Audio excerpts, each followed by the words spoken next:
안녕하세요. 돌쇠뉴스 시작합니다. 오늘 겐다이 비즈니스 칼럼인데요. 우리나라의 주민등록증과 같은 이른바 마이넘버 카드에 대한 비판 내용입니다. 우리로서는 납득이 좀 안 되는 부분이 많은데요. 내용과 반응 차례로 보겠습니다.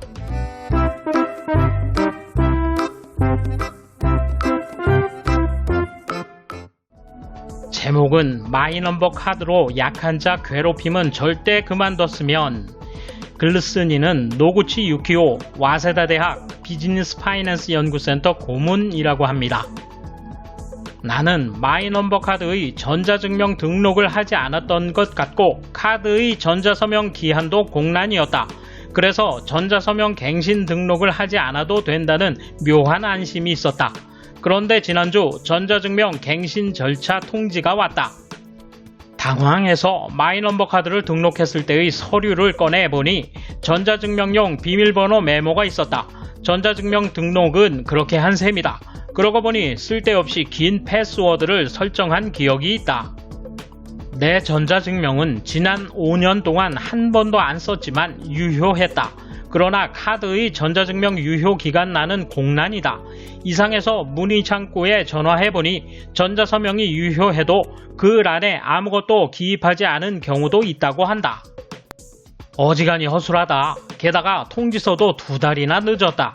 어쨌든 나의 묘한 안심은 날아가 버렸다. 역시 갱신 수속을 해야 하는가? 지금 감염이 급격히 재확산되고 있다. 병원조차 삼가고 있을 정도다.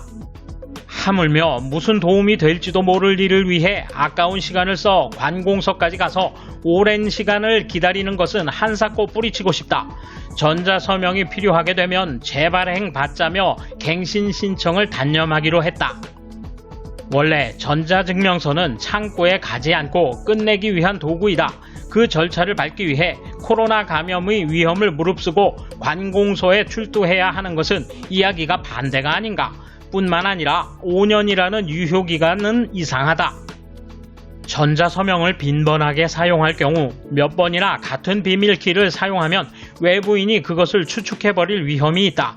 그래서 전자증명을 일정한 기한을 두는 것이다. 하지만 마이넘버 카드 전자서명을 자주 쓰는 사람은 드물다. 대부분의 사람들이 5년간 한 번도 쓸 일이 없다. 만일 빈번하게 이용하고 있는 사람이 있다면 임의로 갱신 신청을 하도록 하면 된다. 비밀키가 알려졌을 리가 없는데도 5년이 지났으니 무효라는 건 관공서의 형식주의이다. 때마침 건강보험증을 마이넘버 카드로 통합한다는 보도가 나왔다. 이것을 보고 나의 불안은 갑자기 강해졌다. 마이넘버 카드의 전자증명 없이는 병원에서 진료를 받을 수 없게 된다. 이거 귀찮게 됐다. 건강보험증은 자동으로 보내지만 카드는 관공서까지 찾아가야 한다. 건강보험증을 자주 사용하는 사람은 직접 가지러 가지 못하는 경우도 많다. 대리인으로도 가능한 경우가 있지만 그래도 관공서에 나가야 하는 데는 변함이 없다. 무엇 때문에 건강보험증을 없애느냐 하면 지방공공단체의 사무 부담이 줄어들기 때문이라고 한다. 관공서의 부담이 줄어드는 것은 좋은 일이다. 그러나 그 부담이 국민에게 전가돼서는 곤란하다. 그럼 정부는 왜 마이넘버 카드를 보급하고 싶은 것인가? 건강보험증, 운전면허증, 여권 등 지금까지 별도였던 본인 확인 수단을 하나로 통합하면 국민을 관리하기 쉬워질 것이 분명하다. 여기에 마이넘버 카드의 진정한 의도가 있는 것은 아닌가 하는 의심을 품게 된다. 국민 관리에 정보를 사용하지 않고 장래에도 사용하지 않는다라고 정부는 설명하고 있다. 그러나 장차 사용되지 않을 보장은 없다. 건강보험증을 마이넘버 카드와 일체화하는 것은 의료정보의 일원적 축적 때문이라는 설명이 있다. 현재는 진료기록 카드가 각 병원마다 전자화되어 있어 병원 간의 데이터를 공유할 수 없다.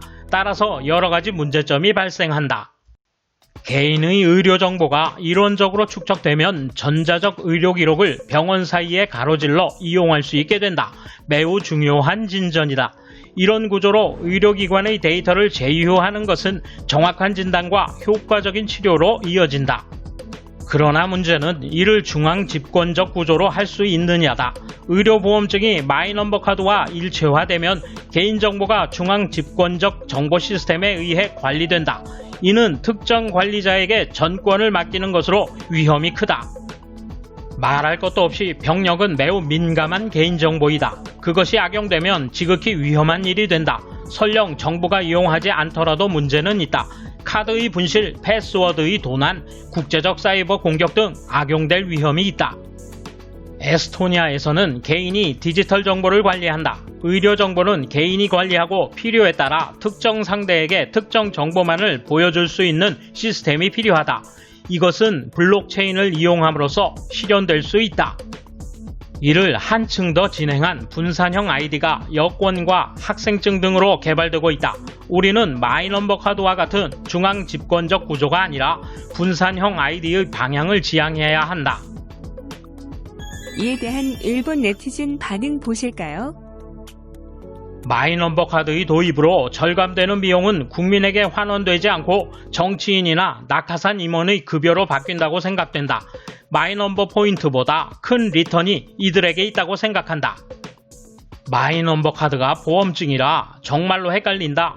국민건강보험은 지자체 관리마다 권면이 다르고 사회보험은 각 단체와 연계돼야 한다.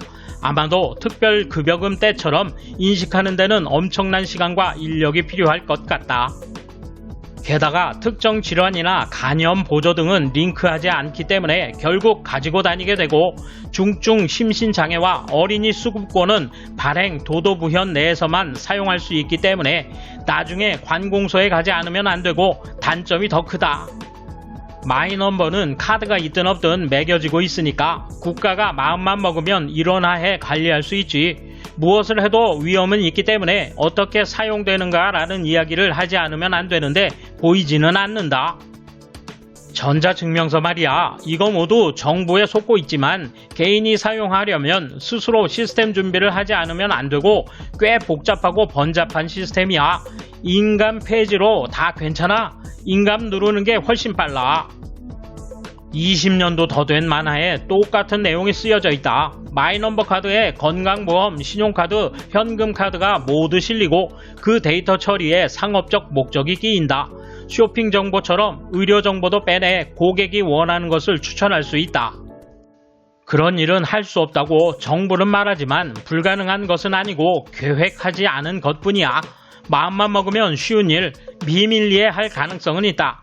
이렇게까지 비정상적인 강제는 국민을 꽁꽁 묶어놓을 목적이 큰 게 아닐까. 돌쇠 한마디. 전자서명 가지고 투덜대는 칼럼 내용부터 해서 후진국 수준의 댓글들 보니 그나물의 그 밥입니다. 내 정보를 조금 내놓아야 큰 세상이 열린다는 걸 모르는 쫄보들. 감사합니다. 돌쇠 물러갑니다. 이번 소식은 여기까지입니다. 시청해주셔서 감사합니다. 돌쇠처럼 우직하게, 마님처럼 화끈하게